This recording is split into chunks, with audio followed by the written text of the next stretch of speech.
Bila sebut penyakit mental, biasanya orang terus takut. Stigma yang sangat-sangat besar, sangat-sangat tinggi bila sebut penyakit mental, kecelaruan mental, mental disorder, mental illness. Seolah-olah macam orang yang terbabit tu dia gila, psycho, bunuh orang, ganas dan sebagainya. Saya pun tak tahu macam mana persepsi ni boleh wujud. Mungkin kerana banyak sangat tengok TV, mungkin kerana cerita-cerita movie-movie yang pelik-pelik yang memapar salah faham. Tapi hari ni saya nak jelaskan sikit apa sebenarnya maksud penyakit mental. Sebenarnya bila kita sebut penyakit mental ataupun mental disorder, salah faham yang pertama adalah penyakit mental adalah gila. Sebenarnya inilah yang menyebabkan stigma meningkat dan ramai orang tidak mahu mendapatkan bantuan. Penyakit mental ataupun kita panggil kecelaruan psikologi ataupun kecelaruan psikiatri sebenarnya ada definisi tertentu yang tidaklah seperti yang disalahfaham oleh ramai orang.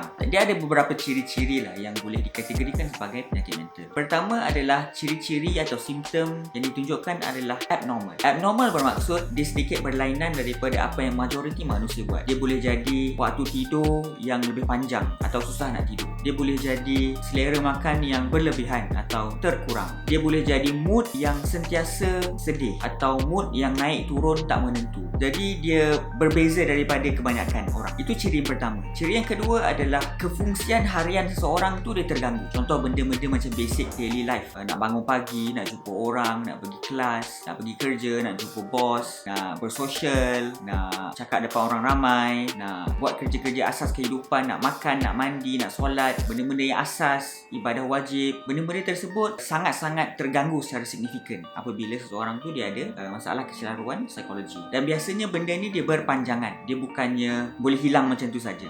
Jadi dia memerlukan terapi dan juga bantuan yang profesional. Dan yang terakhir, mestilah ciri-ciri tersebut didiagnose ataupun menepati kriteria diagnosis yang hanya boleh didiagnose oleh pakar sahaja. Kita tak boleh self-diagnose diri sendiri dan juga kita tak boleh pandai-pandai diagnose orang melalui social media, melalui tengok TV, melalui agak-agak, melalui Google. Jadi semua tu kita tak boleh diagnose diri sendiri. Dia mestilah diagnose oleh pakar-pakar sahaja. Sekarang ni ada ramailah orang yang self-diagnose. Mungkin sebab kesedaran terhadap kesihatan mental meningkat. Jadi tinggi juga kemungkinan untuk dia Google dan dia self-diagnose. Dia katalah dia ada macam ni, dia ada macam ni, dia ada macam ni. Mungkin betul, mungkin tak betul. Jadi untuk sahkan, anda kena pergi berjumpa dengan pakar dan memastikan anda dapat diagnosis yang betul supaya anda mendapat bantuan yang betul. Jadi itu definisi penyakit mental yang sebenarnya. Jadi jangan takut untuk dapatkan bantuan profesional. Akhir kata, untuk mengurangkan stigma juga, saya sangat-sangat tidak menggalakkan anda semua untuk mempermain-mainkan perkataan seperti depressed, OCD, mental, psycho, crazy. Kerana bila kita menggunakan perkataan ini secara jenaka untuk ejek-ejek, sebenarnya adalah sangat menyakitkan bagi mereka yang benar-benar merasainya, sebab mereka tahu betapa periknya orang yang betul-betul didiagnose dan merasai cabaran dan keperitannya. Jadi bila perkataan-perkataan tersebut dipermain-mainkan, sebenarnya meningkatkan lagi stigma dan menyebabkan orang lagi takut untuk mendapatkan bantuan.